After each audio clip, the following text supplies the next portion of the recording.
Certains pieds noirs libéraux tentent de briser ce mur de haine.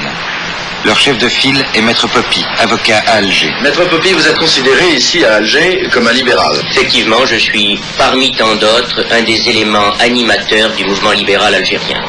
Et pensez-vous, Maître Poppy, que l'on puisse trouver dans la population européenne d'Algérie des promoteurs pour une telle politique?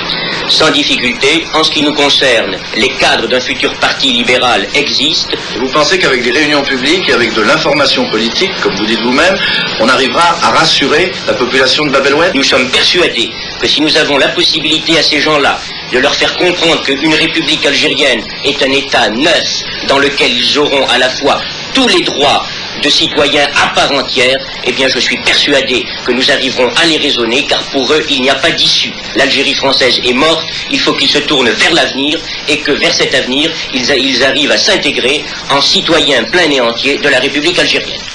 Maître Poppy, le libéral, est assassiné par les hommes de main d'un nouveau mouvement clandestin, l'organisation armée secrète, l'OAS. Malgré quelques restitutions, la plupart des 10 000 armes prises pendant le putsch restent introuvables. Un tract circule. Algérois, une armée des maquis s'organise. Ne rendez pas vos armes. Regroupez-vous. Tuez tous les traîtres, petits et grands. Le tract est signé OAS. La métropole, elle aussi, découvre l'OAS. Des plastiques explosent dans les lieux publics. L'aéroport d'Orly, la gare de Lyon sont principalement visés. La théorie de l'organisation clandestine est simple. Puisque le FLN est parvenu à se faire reconnaître par la terreur, l'OAS va employer le même moyen. En assassinant le maire d'Évian, l'organisation secrète entend dicter sa loi à la France. En vain. En 4 mois, l'organisation armée secrète s'est structurée. Le général Salan en a pris la tête et Jean-Jacques Suzini la direction politique. Tous les colonels du putsch et les généraux Jouot et Gardy font partie de son état-major. Tout ce qui n'est pas Algérie française est ennemi. Boutiques algériennes, appartements ou magasins d'Européens libéraux sont les premiers visés.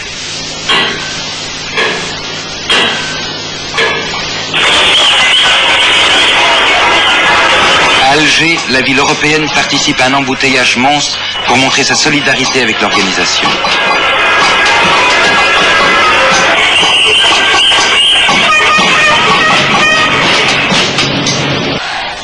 Le visage d'une petite fille, Delphine Renard, mutilée au cours d'un attentat dirigé contre André Malraux, bouleverse la population.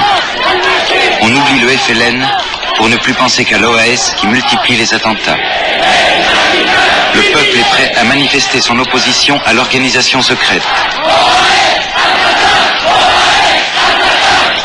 À l'appel des organisations, des partis de gauche et des syndicats, des milliers de manifestants protestent contre l'action de l'OAS.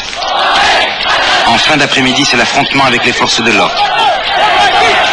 Pour ne pas donner à l'armée, dont la fidélité est incertaine, l'impression qu'il cède à la gauche communiste, le gouvernement réagit durement. Radio France, la voix de l'Algérie française. Français, Françaises, un cessez-le-feu livre à l'ennemi des terres françaises vient d'être consenti. Il s'agit là d'un crime contre l'histoire de notre nation.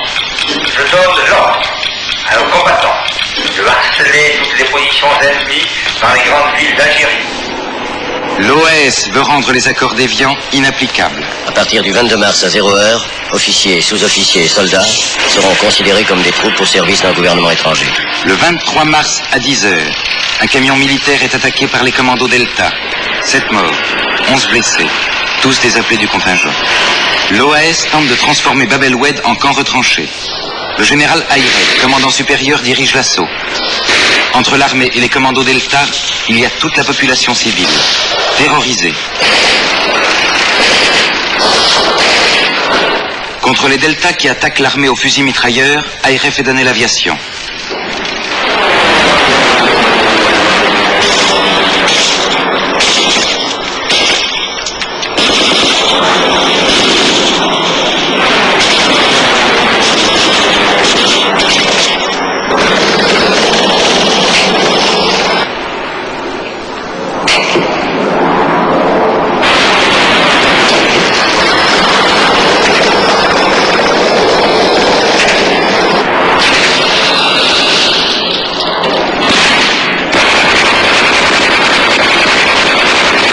Paris, en Conseil des ministres, le général de Gaulle dit « Il ne faut pas laisser se développer le désordre, il ne faut pas lésiner, il ne faut rien ménager ».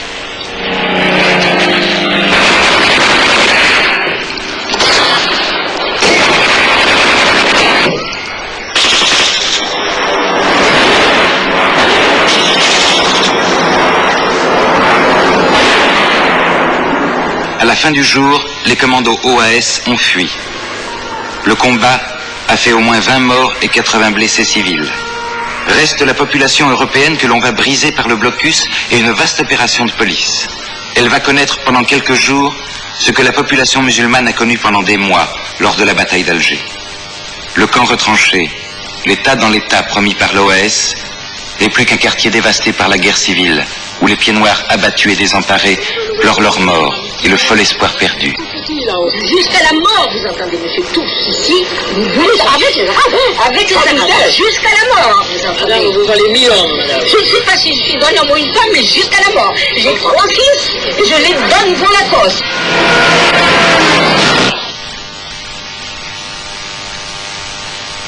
Tandis qu'Alger, stupéfaite, se réveille dans une atmosphère de guerre civile, un nouveau drame couve. L'OAS appelle la population civile à la révolte.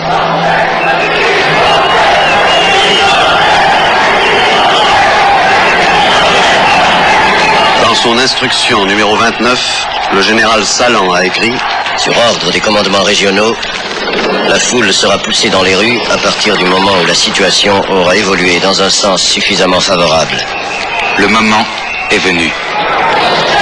Où l'armée laisse passer et la victoire est à Bab el-Oued délivrée. Où elle refuse. Et il lui faudra tirer. Le 26 mars 1962, l'OAS joue son va-tout sur l'initiative isolée d'un de ses commandants de secteur.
Un fusil mitrailleur a tiré dans l'appartement de la rue d'Isly. Les tirailleurs ont riposté sur les façades et sur la foule. Ceux qui vous disent que votre avenir est de vous insurger contre la République et de protéger des assassins et de tirer sur des gendarmes et des soldats français sont des fous et des criminels. Pour eux, qu'ils le sachent, il n'y a plus de salut. Mais vous, au nom du ciel, ne vous solidarisez pas avec eux, chassez-les!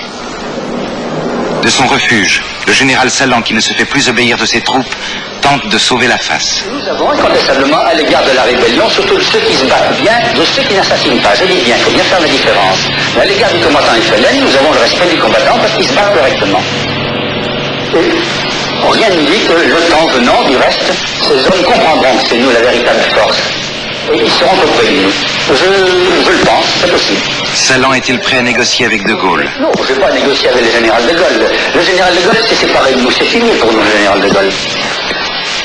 Il nous a contricés, il nous a menti. Les commandos OAS sont lancés sur Alger et Oran. Leur objectif, abattre les hommes du FLN qui, depuis les accords d'Évian, ont droit de cité. Abattre aussi les gaullistes, les libéraux, les communistes européens. Abattre tous ceux qui ne pensent pas strictement Algérie française. Salan, l'ancien délégué général, l'homme du 13 mai.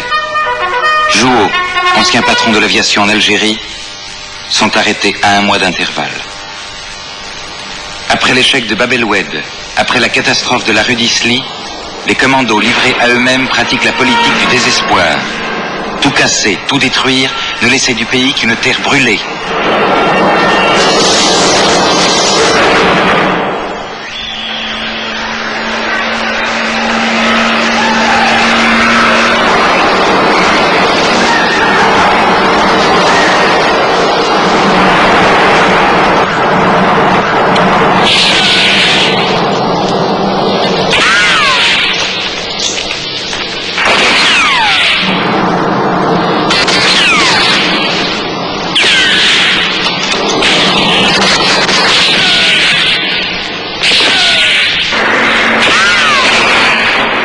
Tandis qu'à Alger, l'organisation secrète et le FLN entreprennent de difficiles négociations pour permettre aux pieds noirs de rester en Algérie, Oran voit se multiplier les combats entre l'OAS, la force locale musulmane et les forces de l'ordre. La peste a réveillé ses rats.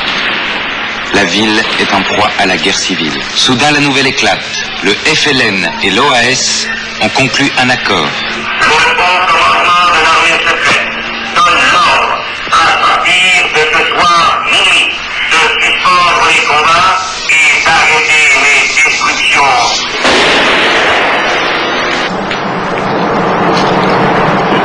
Le 17 juin 1962, à 19h55, la guerre d'Algérie est réellement terminée.